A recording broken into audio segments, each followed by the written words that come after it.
The wall is installed in the living room, which is the heart of the house. I actually had it all boxed out, so that's actually been purpose-built for the wall, but obviously in keeping with the existing building fabric.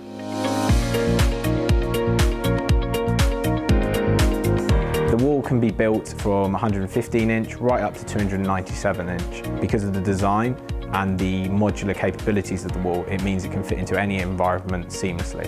When you have a party or have loved ones round, you can watch films, movies and box sets and almost feel like you're in the movie due to the sheer scale of the wall. Friends just find it absolutely astounding that you can have something like this in a domestic application. I mean, the wall is just this special experience. As you can see right now, the football is incredible, and particularly with the backdrop of COVID, it's a fantastic way to experience sporting events without all the issues having spectators, etc.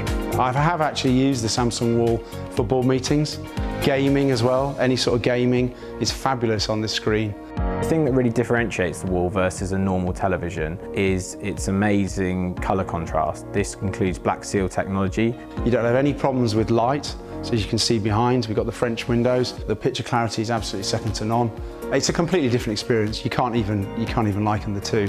This is an experience. A normal television is just that. When talking with Andrew about technology, it's become critical to look at innovation within the market, and Samsung is the leader for innovation in technology. It's a special moment when I switch on the wall and just enjoy whatever it has to offer, and I wouldn't swap it for the world.